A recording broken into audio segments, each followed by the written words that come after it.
Hello everybody, it is Alina aka The One, and I'm so happy to be back with you guys after a small hiatus to talk about what happened at Celebration 2022 from the perspective of the VIP. Welcome to The One. First and foremost, before we get into the entire experience that was Celebration, I first want to address the fact that we have reached 300 subscribers. I am so elated about that. The coolest part is I actually hit 300 subscribers while I was in town for Celebration. That actually means so much to me because it shows me that you guys actually care to hear my story and my experience in being a Young Prince fan. You guys are the ones that keep me going, so thank you, thank you, thank you. But that being said, a lot of you are probably new to the channel, so you're not aware of what all I've been up to in the last month. You might not have seen my last video, or you might not follow me on social media. You should definitely change that because I'm just gonna put it out there. Yesterday, the Questlove followed me on Instagram. That's right, Questlove followed me on Instagram. So obviously, my Instagram is a place that you probably want to be, okay? It's a party over there. I actually post a majority of my content on Instagram. I know there are a lot of people that are not on TikTok yet, so I actually post all my TikToks on Instagram. I know there are people that aren't on my YouTube, so I post clips from my YouTube on my Instagram. I also post pictures of the things that I do, whether they're at Paisley Park, the Chicago experience, whatever that might be Prince related, it's gonna be on that account. So definitely follow me there. The link to that account and everything else is gonna be in the bio of this video. But anyways, back to what I was saying. So I've been very busy this last month. If you follow me, you're aware. The 3 weeks before Celebration even took place, I was actually doing a bit of personal travel with my two best friends. We started off in Paris, then went to Greece, then went to Italy, then went to the south of France for the Cannes Film Festival.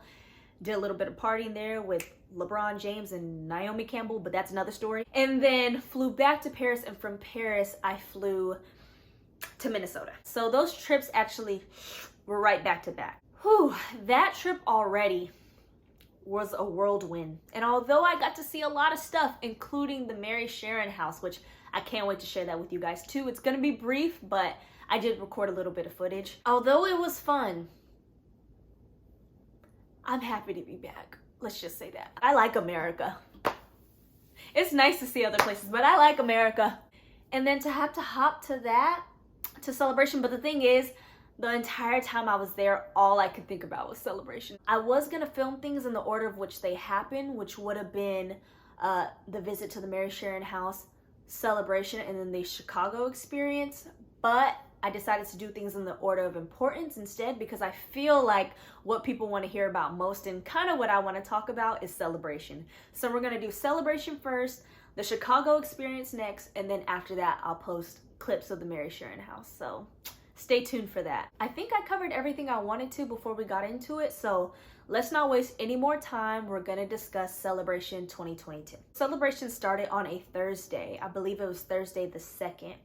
And went all the way, if you were VIP, into Sunday the 5th. So that Thursday, we opened up the event with the block party that happened downtown to commemorate the mural that just got painted of Prince. It is gorgeous. Everyone came out, locals, fans, everyone was there just having a good time. They had a DJ playing music. I believe I have a few clips.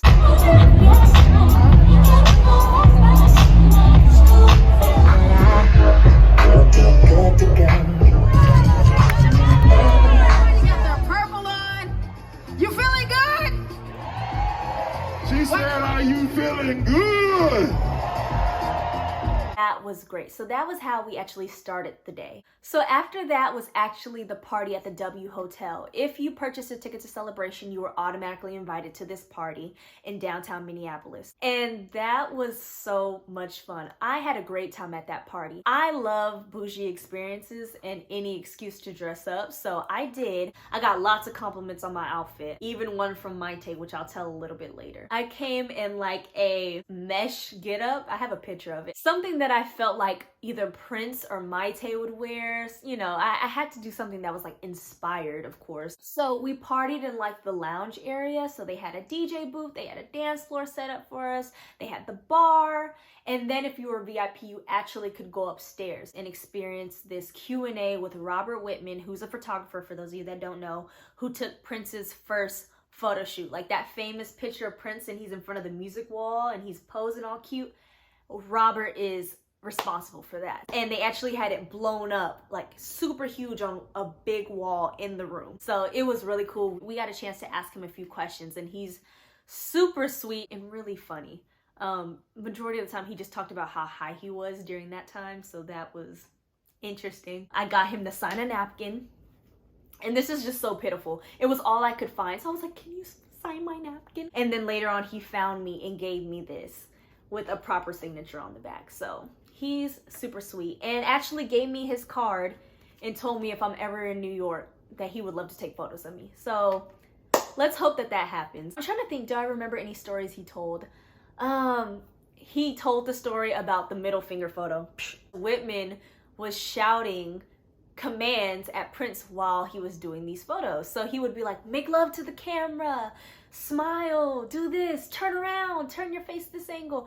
And Prince had had enough, so Prince just turns around and gives him the finger. So that was that. We had our Q&A session. It was great. We got to walk around a little bit upstairs after that. So they had a photo booth area set up. It was really nice. They had like a ring light and everything. And for the girlies that like to take pictures, we can appreciate some good lighting. So that was nice. That all happened in the big room upstairs, and then there was a smaller room to the side.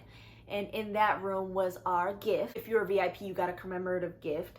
They also had food in that room, and it was also where a lot of the like celebrities were hanging out. The Prince celebrities were hanging out. So in that room, I got to meet Maite, Sunny T, Damon, Tyka was there, Tony M was there. There was a lot of people upstairs. I got to shake hands with a lot of folks, introduce myself, take photos if I wanted. But I will say this, we didn't stay upstairs for long because the party was downstairs for sure. Where DJ Lenka was DJing that night. We turned it out. Oh, I forgot to mention, but the gift was a handkerchief with Prince's symbol sewn into the bottom corner. It was like a purple handkerchief. It was in a little black box. And so, that was that. Some people were upset about that because apparently in the past, the gifts were a lot more elaborate than that. I was cool with it, but then again, this was my first celebration. I don't know if I mentioned that before. This is my first celebration. I was 4 years old when the first celebration happened, so there was no way I could have went to that. And then after that, it just wasn't my time. So I didn't know what to expect. So I was kind of cool with whatever until I wasn't. So they gave us these handkerchiefs. The only sucky thing is I don't have it because I left it in my Uber. There is an Uber driver in Minneapolis somewhere who is rocking a Prince handkerchief, and buddy, I hope you enjoy it. So that was the gift. There was a little bit of food up there. I unfortunately didn't get a chance to eat any of the food. I guess it was like first come, first serve, and everyone else snatched it up, and apparently it was really good, but I didn't get a chance to try it. Downstairs, I got to run into a lot of cool people also. So I met the Funkatopia crew. They were super sweet. I got to meet Kanisa, aka Darlene Nisi, and she is such a sweetheart. I love her. She hung out with me all of Celebration. She was VIP as well. She really wanted me to have a good experience, so thank you, Kanisa. Bumped into a lot of other people that I've connected with on social media as well. Olga, Tanya, Gigi. Too many people to name, but all I'll say is this. The people that were there, and you know who you are, you guys embraced me. People were treating me like I was a regular. One, I cannot believe how many of you guys recognize me. A lot of you recognize me from my courtroom video, you know, my I Hate You TikTok. And were coming up to me and like, oh my God, you're that girl that did that. And you know, just praising me and showering me with compliments. That's what really shocked me because I recognized the fact that I was a newcomer. I came to Celebration by myself. And that is not something that I think you can experience everywhere. So I really do appreciate the fact that you guys did that. I want you guys to know that it did not go unnoticed. And I'm not gonna get emotional, but I do wanna say thank you guys because you guys really are the ones that made my experience, if I'm being completely honest. It's the fam. It's the people that show up to these events that make them what they are. Thank you guys for that. So anyways, we partied the whole rest of the night away up until I say 1 or 2 a.m. It was a great time, but we had to head off because the next morning we had a very early start. So we all rush home, go to bed, and get prepared for the next morning, which is the true start of celebration. So that would be Friday, June 3rd. So this is actually when this schedule comes into play. So our day actually started at 9 a.m. Paisley actually provided a shuttle service. So you had to catch that shuttle at 8 a.m. And if you're like me, you need to get up and do your hair, makeup, brush your teeth, shower, whatever it is you have to do. To be ready at 8, I'm waking up at 5 a.m. That's just what I had to do every day. So even though it says days starting at 9, for me personally, my days were starting at 5. I was averaging 3 hours of sleep a night. It wasn't fun. I was quite exhausted, but nonetheless, I had an amazing time. That's just something to keep in mind, that when you are at celebration, you are not getting much sleep at all. So hopefully that puts into perspective how I was feeling every day. But anyways, we start our day at 9 a.m. We had like a little welcoming event. And once again, this is only for VIP. So we have a welcoming event where they kind of talk to us. At least that's what we thought. We thought they were gonna kind of talk to us and say, hey everybody, welcome to celebration. Are you guys excited? Woo! Which is kind of what they did. What it really was like a 30-minute social for us to get some food in our stomach, socialize with the people around us, and get prepared for what we were about to see. So that's kind of how we started every day at Paisley. We had this like welcoming kind of like morning social for 30 minutes. And then we went to the soundstage and did our panels. I'm actually thinking that I should do like a separate video for all the stories, because I don't think I could tell each one in like in detail that I want to while trying to get through the entirety of celebration. So I might just have to do like a whole separate video just for the stories that some of the panelists shared with us, and you know, just funny tidbits of information that we heard along the way. Let me know if you guys want to see that. Put a comment below. So we begun our first panel with Chris James, who I believe was an engineer for Prince. I thought he told some really interesting stories. We got to hear some music because it was an audio playback as well as a panel. So that was really exciting. I didn't know what to expect with that, but boy, the stuff that they played for us in some of those panels, I will never ever forget it. He's also responsible for working on the new Syracuse show that just came out. So he shared like some stuff from that as well, and it was really cool. I actually have a list. I took notes. All the songs are really cute. I cannot complain about a single song that was played for us that entire celebration. They were all so good. So we heard a version of That Girl Thing. He played us a song called Stoneflower, and he cracked a joke saying like, oh my god, I do want to be a country singer so bad, because like the song did kind of have like a little country swing to it. We got to hear a rehearsal version of Rock and Roll Love Affair from Jimmy Kimmel, and that version actually didn't have any horns on it. I guess the horn section wasn't there yet or prepared to play or rehearse, so we got to hear that without the horn section, and that was pretty cool. I've never heard that before. Since he also worked on that Syracuse show, he also gave us a little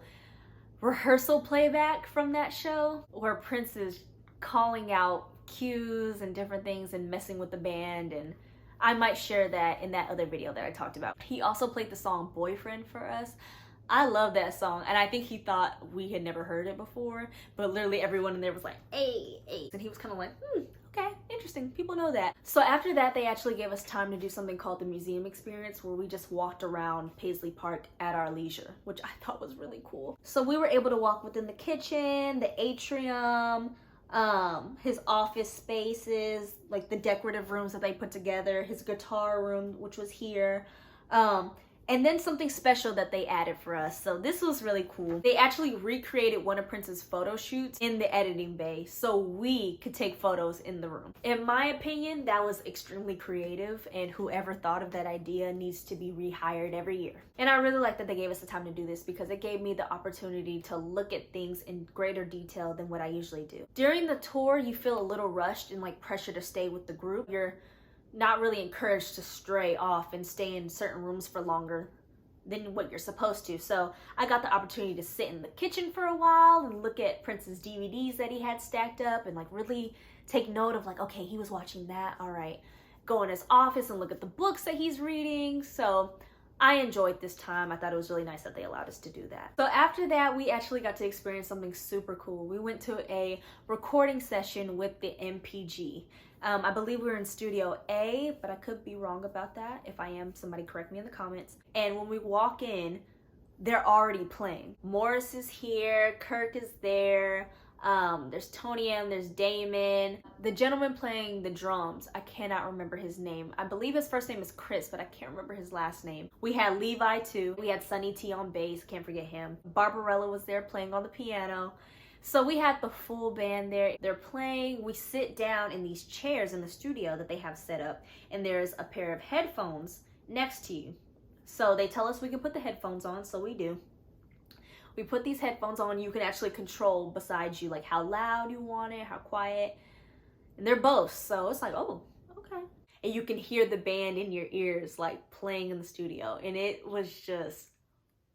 So they tell us they're about to go into like a jam session of a song they did called Son of Sexy MF. So it's kind of just like an instrumental jam based on the groove of Sexy MF. So that was another surprise, but they let us know like, okay, so you're also gonna hear Prince, and he's gonna be directing us and telling like, Morris, turn this up, and Kirk, hit this, and oh my God, hearing Prince's voice in our ears directing the band was so special. And then at the end they were like, okay, we want to do it one more time, but this time we want you guys to clap. So they had us clap with the song, and then they let us listen to it afterwards to make sure we were on beat, and we were. Congratulations, Group A, we were all on beat. That felt like, okay, I'm getting what I paid for. This is cool. And I believe if you had your session the next day and you were VIP, you had your session with Third Eye Girl, and I heard that was very emotional. I heard a lot of people were in there just crying. Ours was definitely a little bit more joyous with the MPG. Like, we had a good time. But I would have liked to experience the session with Third Eye Girl, and I just kind of feel like if you're VIP, then you should get to see everything. I don't know how I feel about some of VIP seeing this group and others seeing this other group. I don't know if it had to do with scheduling or whatnot. I'm sure there was a reason for that, but I get bad FOMO, so I hate missing out on things. After that, we had our outdoor social, and I know there's a lot of opinions about this social. Let's get right into it. I believe it was like almost a 3-hour block of time that they gave us to be outside on the lawn. They painted it out to be this like almost barbecue-like event on the lawn with DJs and games to play and food trucks. And it kind of was a little bit more like a sad festival. There was only, I believe, 1 or 2 food trucks there. One was a pretzel food truck, which nobody was in line for.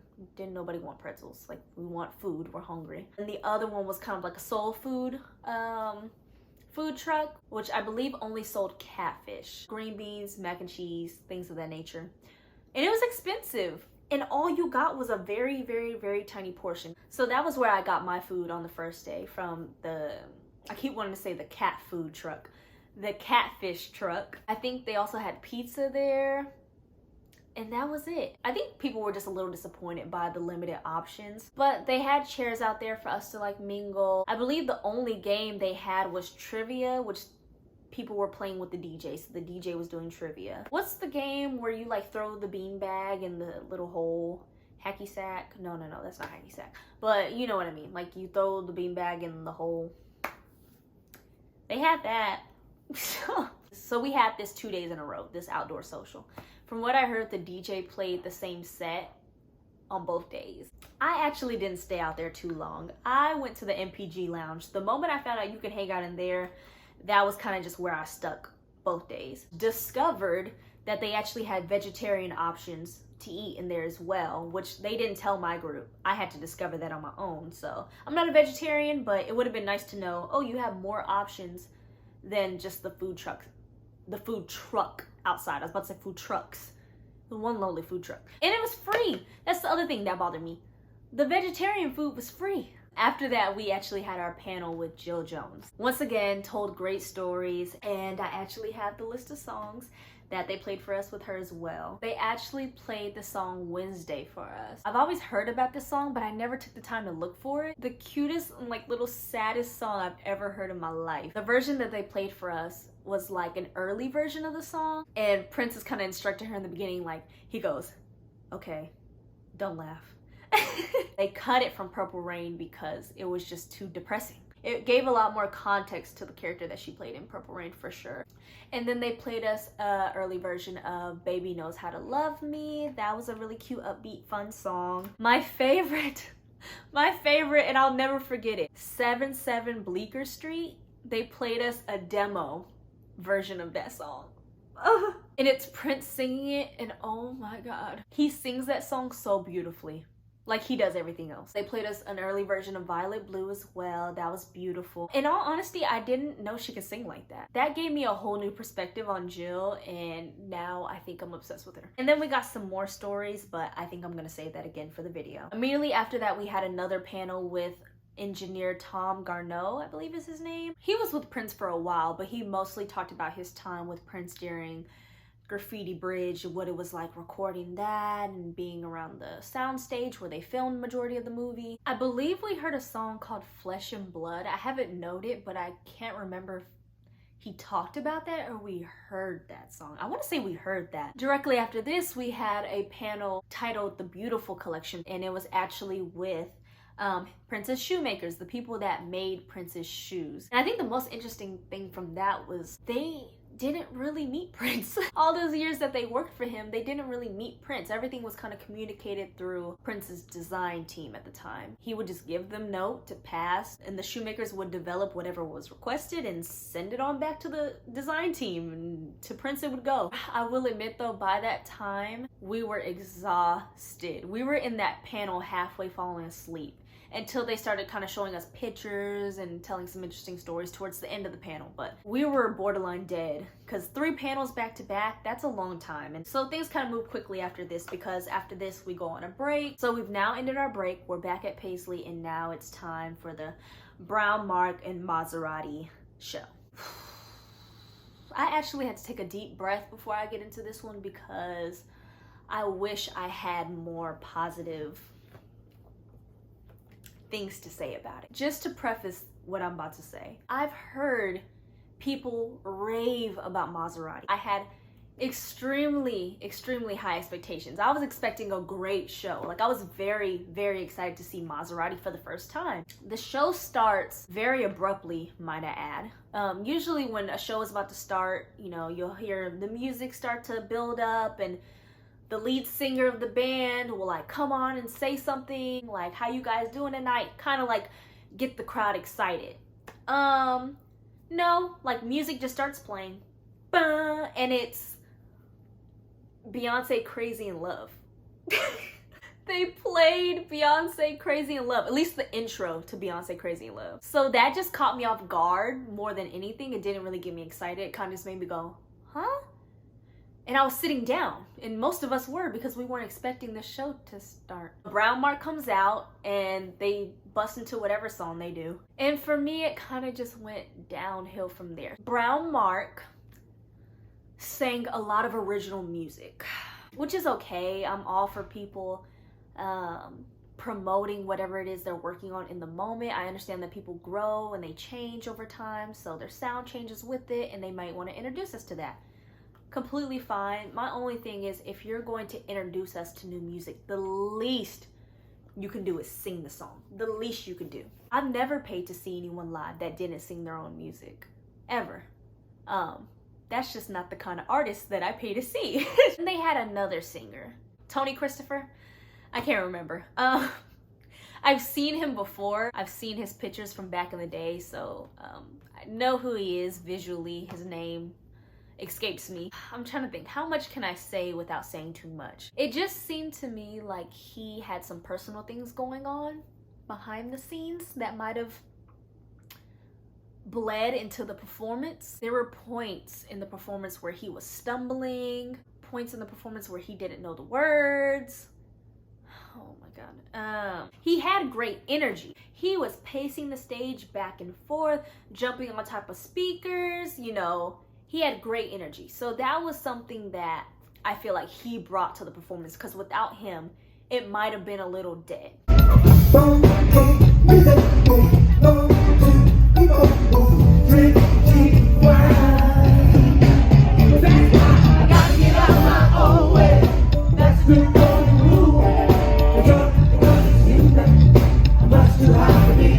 But I felt felt just a little uncomfortable watching him kind of stumble on stage. That just made me feel like, what the hell am I watching? What did you guys rehearse? There was a point where I actually questioned, was this rehearsed? And if so, how many times? Because it seemed like just not everybody was on the same page. I felt like it could have been a lot cleaner, put together.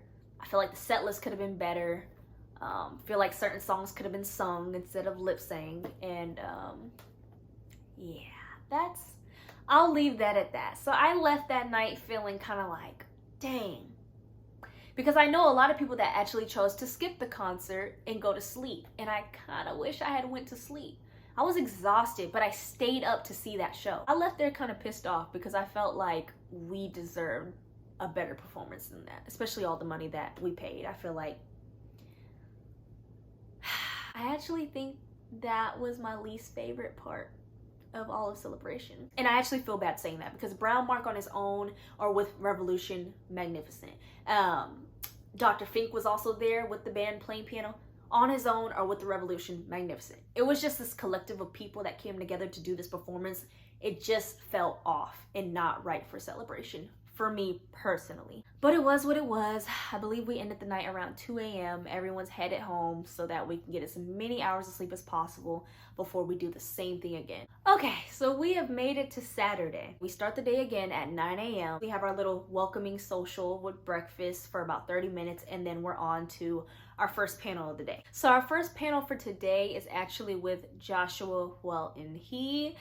I love his energy so much. He is such a sweetheart, natural, just like happiness that glows from within him outward, and it radiates onto everyone else. So we all perked up when he came out. So he actually let us listen to a remix he did of the song Queen by Janelle Monáe. And it was so good. It was like an upbeat kind of like remix to the ending half of that song where she kind of does the spoken word. So good. And I believe this was kind of his audition into getting the job with Prince. After that, we listened to a song that Prince did for Rita Ora called Single Most Amazing. And I've heard the song before, or the snippet that was released, and I love that song. I've always loved that song, but he let us kind of listen to like a continuation of it, a longer version of it with a little bit of remix at the end. Once again, so good. This is the one that really blew me away. They played a song that Prince had remixed for Mary J. Blige. It's a song called Better, and I'm gonna have to look for the original now. I'm sure it's not even gonna compare to the remix, but oh my god. That, I know I'm like hyping everything up like, oh my god. That song, Better by Mary J. Blige, the remix by Prince. And the crazy thing is, Mary J. Blige's team reached out to Prince to do that. And so him and Josh worked on it, gave it back, and they let us listen to it, and it did not disappoint. After that, we actually took a break from the panels for a bit, and we got to go on a tour through the new exhibit of Randy St. Nicholas's photo exhibit. Pearls hanging from the walls, fabrics hanging from the walls, and beautifully blown up photos of Prince everywhere in like black and white. It's so classy and so beautiful. Prince would have loved it. I really think Prince would have loved that. And we actually ended up getting a panel with her later on, and she talked about some of that stuff, and the stories behind some of those photos are insane. So we did that, and then after we went and had a panel with Mayte. I kind of left really loving Mayte that day because she just came off so sweet. They played some songs from Mayte as well that she did with Prince, one of them being Latino Barbie Doll. Cute song. It was like an early version of it, not the one that I've heard on YouTube. I like the version they played a lot better. They played us like an early demo of The Most Beautiful Boy in the World. They also played us an early demo of If I Love You Tonight, which I've heard before, but like I said, these are all early demos, so they sound a lot different. My favorite song that they played for us, and I'm so angry that I can't find this anywhere, it's not on YouTube, at least not the version I heard. A song called Scorpio that had the cutest lyrics, and it was about how like a Scorpio, because Mayte was a Scorpio. So Prince wrote her this song about how a Scorpio always gets her man, and the way she sings it, it's just so cute and sassy. It's so my style, and I wish I can find it or hear it again because it was so cute. I remember turning to Kanisa afterwards, I was like, that's a cute song. And then after this panel ended, we actually immediately had a panel with Randy St. Nicholas. So for those that don't know, Randy St. Nicholas is a photographer that worked with Prince for a number of years. She had Mayte come back out to kind of talk about some of those pictures that she had shot in the early 90s with Mayte in them. And those were beautiful. One particular photo that I remember that I really liked was a picture of Prince and Mayte during like the Love Symbol era. I loved it because it was untouched. So they hadn't yet like photoshopped it, so like to get rid of imperfections and whatnot. Like you could still see little imperfections on their faces, and I love that because I'm just like, aw. I found it very endearing. It reminds me that, oh my God, these people are human just like us. I actually completely forgot to mention the outdoor social that we had that day. It was right after Randy St. Nicholas's exhibit and right before Mayte's panel. Nothing interesting to note there. It was the same exact thing from the day before. Same food trucks, same music, same everything. And I did exactly what I did the day before, which was go in the MPG room and hang out the entire time, and I loved it. But anyways, after Randy's panel was over, then we went on a break. And now I'm excited because I get to talk about my favorite part of the entire thing. So me and my group, we show up early so that we can get right up at the front, which I managed to do, and I'm very proud of myself. So what we're getting ready for is something called Live on the Big Screen.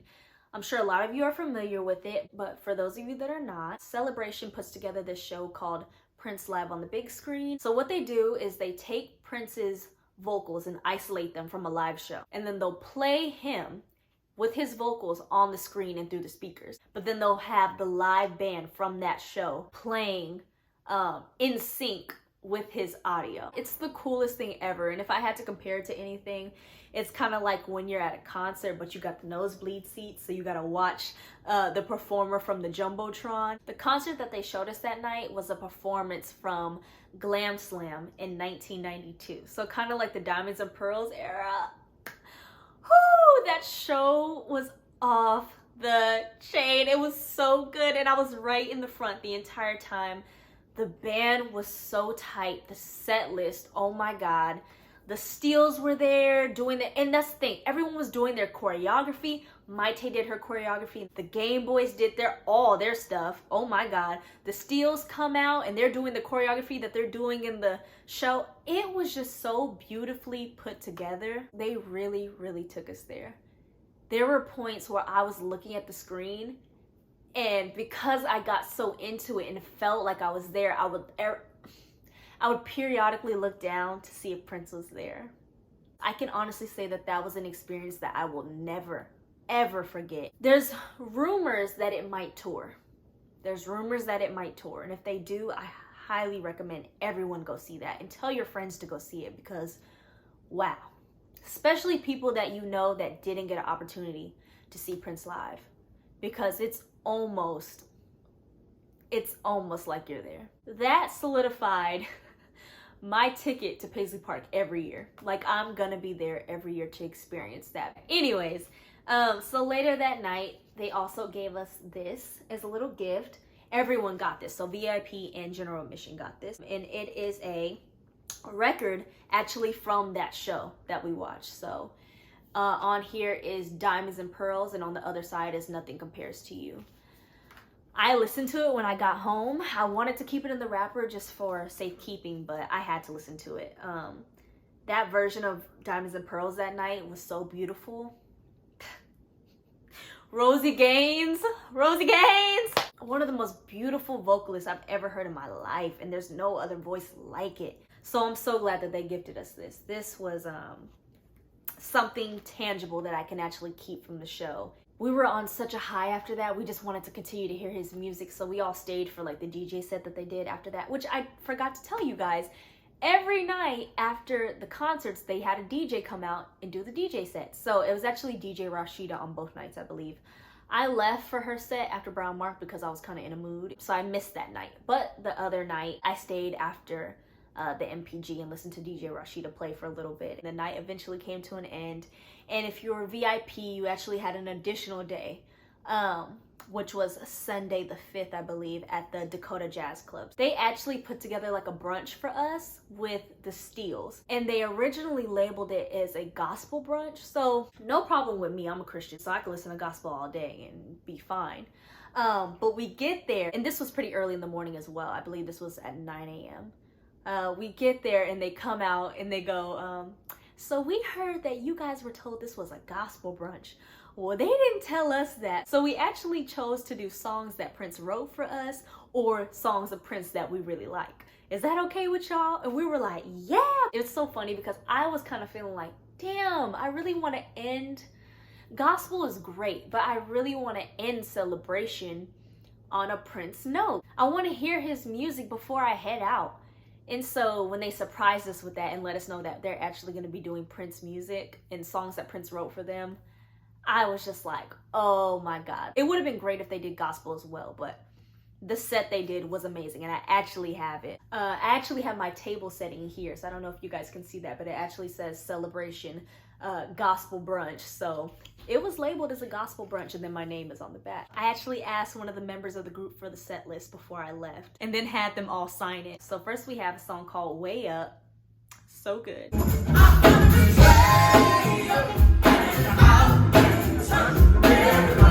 That song started kicking, I was like, ooh, it's gonna be a funky breakfast. Okay, so first was Way Up, then second you have You Will Be Moved. That was beautiful. 3 we had How Come You Don't Call Me. Always thought our love so right, because it were wrong.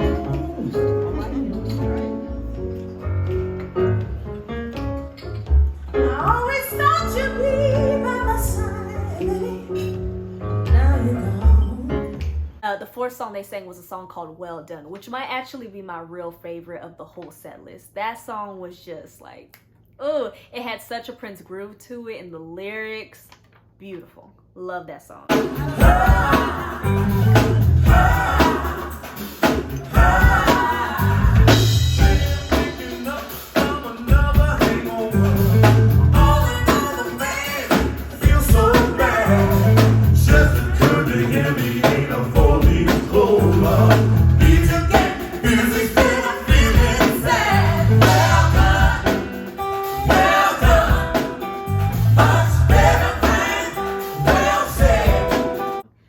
After that they did Strolling, and when we heard that we were like, Close the door, ain't gonna try. Take a break from 9 to 5. It's something to be alive. Oh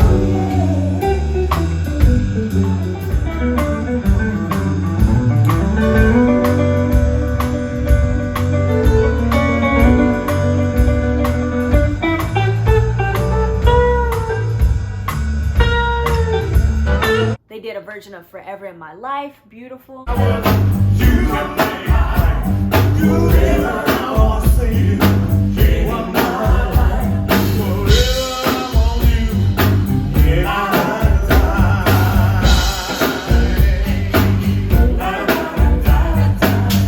They then did Purple Rain. The crazy thing is I don't usually cry when I hear Purple Rain, because I think everyone tries to sing it like Prince. Never meant to cause you any sorrow, never meant to cause you any pain. Like nobody ever changes it up, so it gets redundant. It's the song that everyone covers when they do a Prince cover. Like it's just overdone. I surprisingly got very emotional during this version of Purple Rain because the way they changed the arrangement of it, they completely have made it their own. I only wanted one time to see you laughing. I only want to see you laughing in the purple rain. Purple rain, purple rain, the purple rain. Honey, I know times are changing.